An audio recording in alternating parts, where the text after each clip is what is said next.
All right, next thing we're going to do, Fanatics, is kind of look at one or two issues in Chris's swing here that we've kind of picked out from before, as you've noticed. And again, like I said earlier, he does a lot of things right. There's definitely a lot of good things about his swing, as you've kind of seen. We don't have to totally tear you down and build you back up. You're a pretty good foundation, as a lot of people are, but he really does have a good set of skills that we just have to kind of polish off and finally touch a little bit. And the one thing that I noticed about his swing before is that it was just a lot of work. You know, he was having to do a lot more work and wasn't getting the results that he kind of wanted to. And we want to make it a little bit easier for you to do that. Because no matter what, we know it's not easy to do, but there are things that we can incorporate that are going to make it a little bit easier for you. And one of the things that I kind of picked out to work on today is just his hands and getting his hands set in his swing. Because as we pointed out, at the top of his swing, his hands really weren't set properly, and they weren't swinging the club. The club wasn't making as long of a path as we'd like it to make. So you were trying to hit the ball further with basically a shorter amount of distance. It's kind of like a car, okay? The faster the car's going, the longer it takes to stop. It's the same way with the swing. The more speed we can get out of it, the longer it's going to go for us. So one thing I want you to do real quick is just go ahead and face out this way for me. And I want to have you take it back just about half of a swing like you normally would like to do. Okay, so normally, as you can see, he's kind of got where this shaft and that club head are kind of a straight line. And one thing we talked about that we want to do is we want to get these hands set here so that when his left arm's parallel to the ground, this club head is above his head. So instead of kind of pointing out that way, away from the target, he's getting it more set. So that way, he can continue his turn and get just a little bit more space from the club head here. So instead of being here, we're getting him to here. We're just getting him to use his hands just a little bit more. And then another thing that we're getting him to do also is when he comes down here, is really reach out for the target right there. So that he's kind of extending all the way through and making a good swing through. Instead of kind of hanging on his back foot, he's completing it to the follow foot. Okay? So let's go ahead and just hit a couple of shots here. First thing he's going to do is he's going to make sure that he's got his grip there, because we've talked about two things today. So he's going to look at his checkpoint, see his two knuckles on his grip. He did tell me it feels a little bit better. Still doesn't feel great, but a little bit better than it did.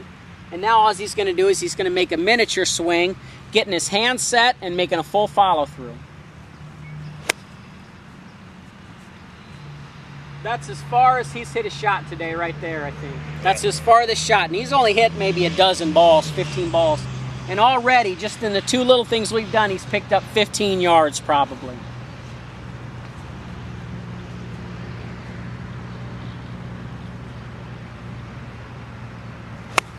Great job. Great job. Perfect job. Okay.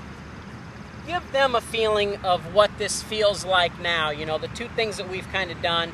How does it feel different? Well, it still feels really awkward, but it helps when you... I haven't hit a shot cleanly for 2-3 years. Yeah. And because I was telling him before, I consistently hit the ground 6 inches before the golf club. Yeah. It doesn't matter what club I'm using, where I'm at. I could be chipping, driving, it didn't matter. And it's refreshing to not be hitting the ground all the time. Yeah, to making a little bit cleaner contact. Yeah, and that, to me, that kind of makes up for the fact that it feels so weird because you're actually seeing results right away. Right. But yeah, it's awkward, but you can tell I'm making progress, so, which helps. One of the other things we kind of talked about as well is, just by getting his hands set a little bit more properly so that club's there instead of there, he feels like he's probably shortening his swing a little bit, and he definitely has slowed your tempo down, right? Mm-hmm. You're swinging a lot smoother, yet feeling like it's a little shorter and just going slower, he's making better contact and gaining distance just by doing those two things. Yeah, and the thing you do with my hands actually feels more natural, too. Yeah. It feels more natural than being straight as an arrow. That'll be, you'll have that picked up on after a half a bucket of balls. Mm-hmm. That'll be comfortable, it'll be good for you. The grip will take a little bit longer, but that is one of the easier things of just getting our hands involved. We don't want them to dominate the golf swing because we got these big muscles. We got these shoulders and the biceps and our back and everything, and we want to use everything when we do this. but our hands are a big part of it as well. We don't want to leave them out, and that's where we really generate a lot of that club head speed, is by getting those hands set properly and releasing properly. Look, the reason these guys on the PGA Tour hit the ball as far as they do is because they can be here at this spot and they get this club head caught up at this spot. They have so much strength and so much timing from here in their swing to here in their swing. That's why they hit it. And that's what you were lacking a little bit, because when you were coming down, you were all straight here and you weren't gaining that speed there, where now we're utilizing that speed, those hands, everything's a little bit more fluid. So those are going to be the only two things we're going to talk about today. We're going to give him a week or 2 weeks kind of to work on those two things. And then we're kicking around a couple of other ideas, some things we want to do as well. We might do some short game stuff next. We might keep going on this stuff. We'll just kind of figure that out as he's ready. And we look forward to seeing you next time. We appreciate it, Chris. You betcha. I think everybody's going to really enjoy this. Great job today. Hey, thank you very much. All right, thank you.